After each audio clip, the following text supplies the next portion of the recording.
مفتی صاحب کیا لکھا ہوا ہے؟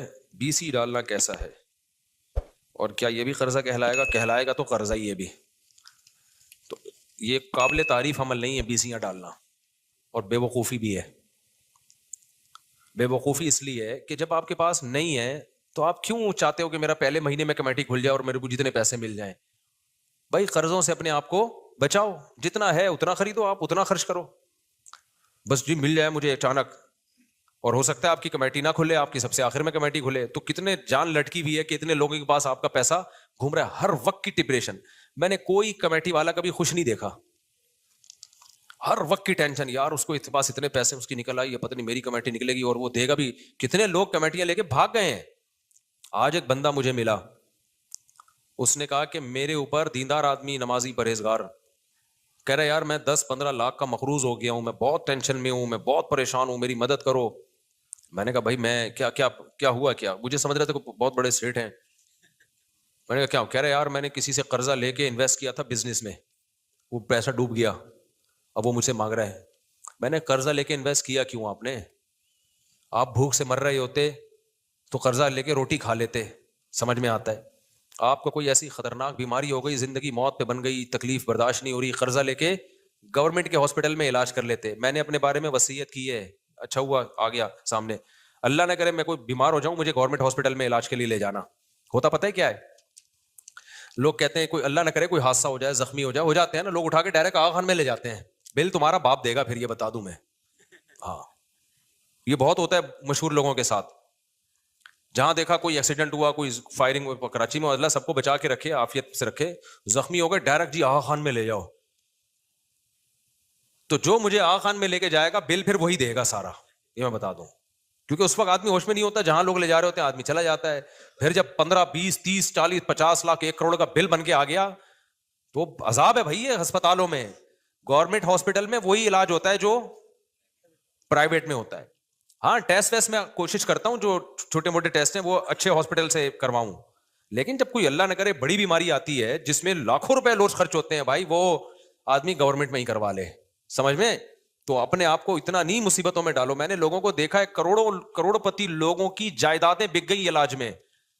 تو کیوں یار ایسا؟ پھر زندہ رہ کے بھی آدمی کہتا ہے ختم. ٹھیک ہے نا؟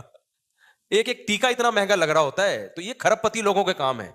آغا خان میں علاج کروائیں، جو مہنگا علاج ہے وہ زرداری صاحب کروائیں، وہ نواز شریف صاحب کروائیں، لوگوں پہ سوٹ کرتی ہیں یہ چیزیں. نارمل جو ہم جیسے لوگ ہیں، میں نہیں کہہ رہا ہم غریب ہیں، اللہ نے میرے پاس بہت کچھ دیا ہے، لیکن میں کیوں سارا آغا خان میں لگا دوں بھائی؟ میں چھوٹی موٹی بیماری ہے، ٹیسٹ ہیں، وہ ٹھیک ہے، اس کے لیے تو جو ہے نا وہ آپ کوشش کریں لیب اچھی ہونی چاہیے، اس میں تو میں آغا خان ہی کو ترجیح دیتا ہوں. اگر گنجائش ہو تو پھر آغا خان سے. لیکن اگر لاکھوں روپے کا مسئلہ جا رہا ہے، یہ جو بڑی کوئی حادثے ہو جاتے ہیں یا کوئی بڑی بیماریاں آ جاتی ہیں، اس میں تو ٹھک ٹھک ٹھک ایسے بل بن رہا ہوتا ہے. مجھے یاد ہے آج سے 10-12 سال پہلے میرا بچہ جو ہے نا گرا سر کے بل، سر پہ چوٹ لگی، شرارتیں کر رہا تھا تو الٹیاں شروع ہو گئیں. آپ کو پتا ہے سر پہ چوٹ کے بعد الٹیاں آنا خطرناک ہوتا ہے.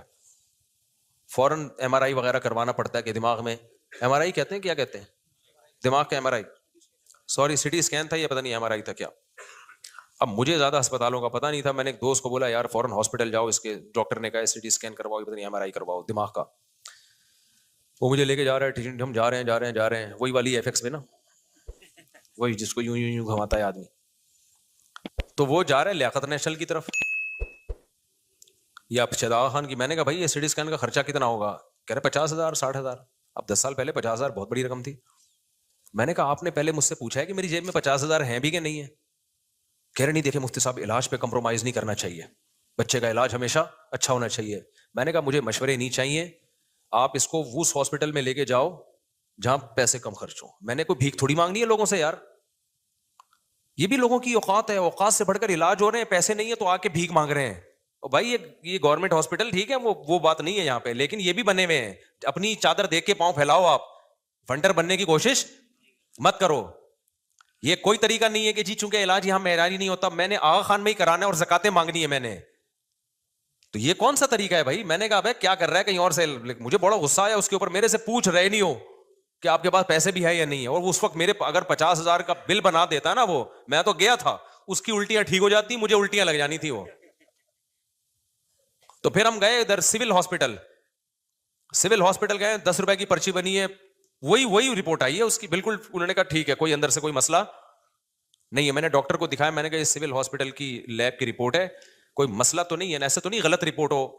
ڈاکٹر نے کہا نہیں کوئی فرق نہیں ہے, سول ہاسپٹل سے کرا لو, لیاقت نشر سے کرا لو, آغا خان سے کرا لو, اور کتنے آرام سے 10 روپے کی پرچی بنی اور اب فٹ فاٹ ہے الحمدللہ, کوئی مسئلہ نہیں ہوا. تو یہ آج کل ایک بہت بڑا مرض ہے کہ ہر آدمی کو علاج چاہیے. آغا خان میں ٹھیک ہے معیاری علاج ہوتا ہے, لیکن آپ اپنی, ایسا تو پھر امریکہ میں اور زیادہ اچھا علاج ہوتا ہے, جاپان میں اس سے بھی اچھا علاج ہوتا ہے. پھر آپ ذرا سا پھوڑا بھی نکلے نا, آپ جاپان کا ویزے کی کوشش کرو کہ میرا جو ہے پھوڑا وہاں سے ٹھیک کراؤں گا, کیونکہ یہاں بہت سارے اناڑی ڈاکٹروں نے پھوڑوں کو کینسر میں تبدیل کر دیا ہے.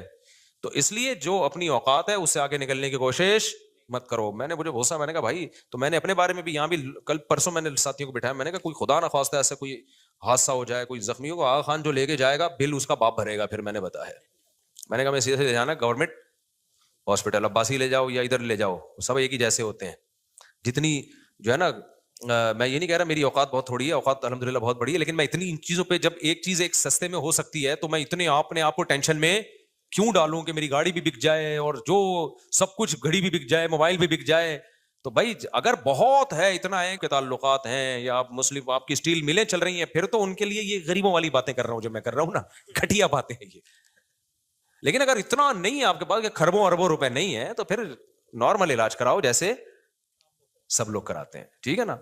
تو اس سے زیادہ آگے بڑھنے کی کوشش نہ کرو. میں سمجھتا ہوں سب سے بڑی ٹینشن یہ ہے کہ انسان کسی کے سامنے ہاتھ پھیلا. مار دو یار, ہمیں جان سے مار دو, ہم ہاتھ نہیں پھیلاتے انشاءاللہ.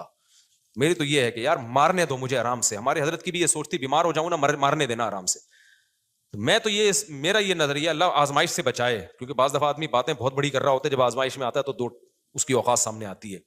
لیکن اب تک جو میری سوچ ہے وہ یہ ہے کہ بھائی بیماری میں مرنے دینا, ایسا خرچہ ہمارے اوپر نہ ڈال دینا کہ کل ہمیں لوگوں کے سامنے ہاتھ پھیلانا پڑے. موت ہمیں قبول ہے, مرنا تو آج نہیں تو کل مرنا ہی ہے نا, کیا خیال. تو یہ نہیں ہونا چاہیے بڑے بڑے اتنے مہنگے. تو مجھے ابھی بھی میں بتا دوں, اگر کوئی مجھے آغا خان لے گیا نا, اللہ سب کو عافیت والی زندگی دے, ہمیں بھی ہر طرح کی حادثہ سے بچائے. تو اگر کوئی لے جائے نا حادثاتی اس میں, ہاں مجھے پتا ہو کہ اتنا خرچہ ہوگا آغا خان میں, پھر میں اپنا سرمایہ اور اپنا حساب دیکھوں, ایک اماؤنٹ پتا ہو نا, پھر میں فیصلہ کر سکتا ہوں آغا خان میرے لیے سوٹیبل ہے یا نہیں. لیکن جب ایسے زخمی حالت میں یا کوئی ایسی ایمرجنسی میں جاتے ہیں, پتہ نہیں ہوتا پیشنٹ کو کیا ہونے والا ہے تمہارے ساتھ. بل جب بن کے آئے گا نا, آدمی کے ہوش اڑ جاتے ہیں. میں نے اپنی زندگی میں اپنے ریلیٹیوز کو دیکھا ہے, جائیدادیں بک گئی, زیرو پہ آ گئے, روڈ پہ آ گئے, وہ سب کچھ علاج میں خرچ ہو گیا ان کا, پھر بھی قرضہ ان کے اوپر, ساری زندگی ان قرضوں کو اتارنے میں لگ گیا. تو اس لیے فنڈر بننے کی کوشش کرو ہی نہیں, اور زیادہ آگے جاؤ نہیں. سب سے پہلے اپنا جنرل فزیشین جو ہے نا, جو گھریلو گلی محلے کا ڈاکٹر ہوتا ہے, یہ بھی ہلکی چیز نہیں ہوتا. لوگ اس کو لفٹ ہی نہیں کرا رہے ہوتے.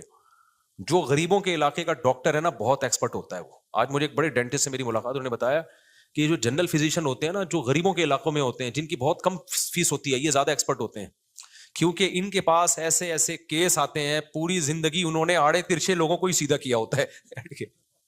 سمجھ رہے ہیں؟ تو یہ ہلکے نہیں ہوتے, اس کو لفٹ نہیں کرا رہے ہوتے, ایک دم ڈائریکٹ پہنچنا ہے جی. وہ جو 5,000 روپے انٹری کی فیس لے رہا ہے, تو اتنا مسئلہ نہیں ہے. میں جانتا ہوں ایک میرا پیٹ خراب ہو گیا تھا, تو ایک پیٹ کے اسپیشلسٹ تھے, یہاں بیٹھتے تھے تو ان کی فیس پتہ نہیں 4,000 تھی. اورنگی ٹاؤن گیا تو 500 روپے فیس ہے ان کی. وہی دوائیاں یہاں بھی لکھ کے دے رہے ہیں, وہی وہاں بھی لکھ کے دے رہے ہیں. تو میں نے کہا ڈاکٹر صاحب یہ ادھر 4,000 فیس ہے, ادھر 500 روپے ہے. تو انہوں نے کہا بھائی وہاں پیسے والے لوگ رہتے ہیں تو 4,000 فیس ہے, ادھر بےچارے غریب لوگ رہتے ہیں. تو میں نے کہا ہم پھر ادھر ہی آگے رہ لیتے ہیں, کیا خیال ہے, تاکہ ہم بھی پیسے والے, علاج میں ہمارا خرچہ بچے گا. لیکن اس کو اورنگی ٹاؤن والے لفٹ نہیں کرا رہے ہوں گے وہاں پہ کہ 500 روپے فیس ہے, یہ کیا علاج کرے گا. علاج تو ادھر ہوگا, ناظم آباد میں ہوگا, ڈیفینس میں ہوگا. ابے وہاں بھی یہی بیٹھا ہوا ہوگا, پرچی الگ کٹ رہی ہوگی. تو آغا خان والے بھی وہی ٹیکا لگا رہے ہوں گے جو سول ہاسپٹل میں لگ رہا ہوگا. پھر بھی اگر بہت پیسہ ہے تو پھر آغا خان میں کراؤ, بہت زیادہ اگر ہے تو پھر صحت پہ کمپرومائز نہ کرو. لیکن اتنا پیسہ مقابلہ کرنا آسان کام نہیں ہے بھائی. اچھا یہ میں واقعہ مکمل کر دوں, تو وہ کہہ رہے تھے میں نے 8-10 لاکھ روپے کہیں سے قرضہ لے کے کاروبار میں لگا دی. اس سے مجھے یاد آیا کہ آغا خان میں جو لے کے جائے گا نا مجھے, بل کون بھرے گا, خود ہی بھرے گا وہ.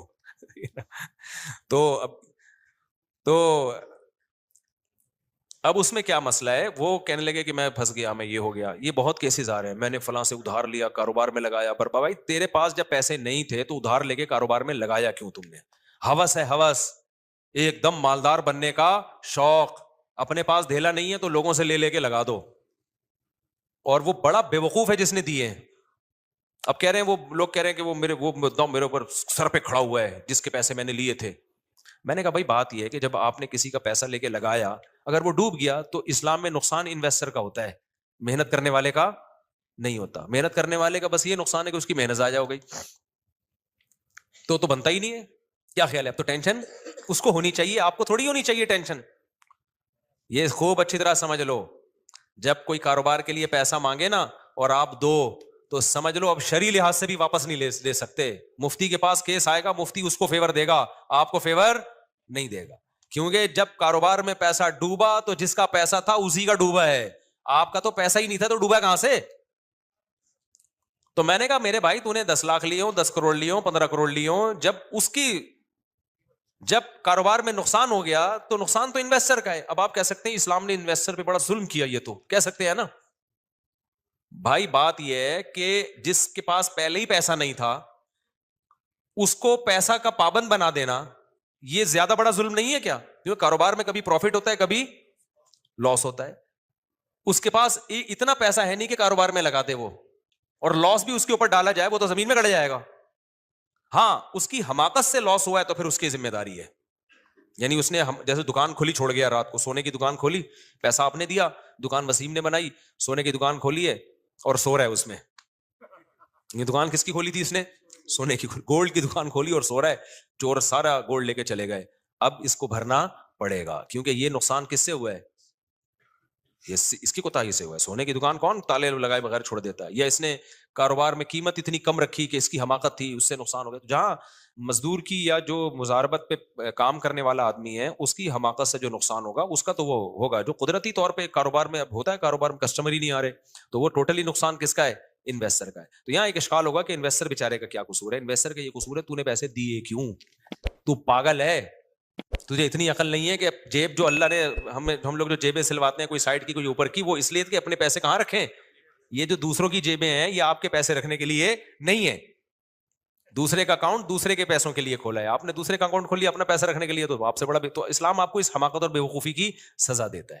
اور دنیا میں جتنے بھی لا ہے نا, ساری دنیا کی عدالتوں کا بھی یہ لا ہے کہ اگر آپ نے کسی کو پیسہ دیا اور وہ کھا گیا تو آپ قانون کے ذریعے نہیں لے سکتے. ہر جگہ عدالت کیا کرے گی؟